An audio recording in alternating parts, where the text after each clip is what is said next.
আসসালামু আলাইকুম। আজকে আপনাদের নিয়ে যাব সিলেটের জাফলং অবস্থিত সুন্দর একটি রিসোর্ট জৈন্তা হিল রিসোর্টে। সিলেট শহর থেকে জৈন্তা হিল রিসোর্টের দূরত্ব প্রায় 56 কিলোমিটার। সিলেট শহর থেকে প্রাইভেট কার, সিএনজি অথবা বাসে করে আপনারা খুব সহজেই চলে আসতে পারবেন জৈন্তা হিল রিসোর্টে। জৈন্তা হিল রিসোর্ট থেকে জাফলং জিরো পয়েন্ট যেতে 10 থেকে 15 মিনিট সময় লাগে প্রায়।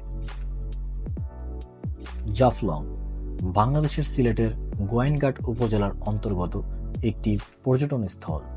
জাফলং সিলেট শহর থেকে 62 কিলোমিটার উত্তর-পূর্ব দিকে, ভারতের মেঘালয় সীমান্ত ঘেঁষে খাসিয়া জৈন্তা পাহাড়ের পাদদেশে অবস্থিত। জৈন্তা হিল রিসোর্টের কথা না বলে নয়, এত সুন্দর একটি রিসোর্ট। জৈন্তা হিল রিসোর্ট থেকে আপনারা অসাধারণ ভিউ উপভোগ করতে পারবেন। জৈন্তা হিল রিসোর্টের সম্মানিত ম্যানেজার মোহাম্মদ সাইদ ভাই খুবই ভালো একজন মানুষ। আমি তার মোবাইল নম্বরটি কমেন্ট বক্সে দিয়ে দিব, আপনারা যাওয়ার আগে ফোন দিয়ে বুকিং করে যেতে পারবেন।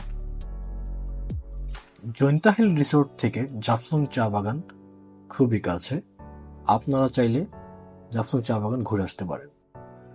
জাফলং এর আশেপাশে ঘুরতে চাইলে আপনাদের যদি অটোর দরকার হয় তাহলে মানিক ভাইয়ের সাথে যোগাযোগ করতে পারেন, আমি তার নাম্বারটি কমেন্ট বক্সে দিয়ে দিব। রাতের ট্রেনে করে ঢাকায় ফেরার আগে আমরা গিয়েছিলাম সিলেট শহরে অবস্থিত হযরত শাহজালাল রহমতুল্লাহ আলাইহির মাজারে। সিলেট শহরটি আপনারা চাইলে ঘুরে দেখতে পারেন, খুবই খুবই সুন্দর একটি শহর। রাতের ট্রেন ধরে ফিরছি ঢাকায়। আমাদের ভিডিওটি উপভোগ করে থাকলে লাইক, কমেন্ট, শেয়ার এবং সাবস্ক্রাইব করবেন। আল্লাহ হাফেজ। আসসালামু আলাইকুম।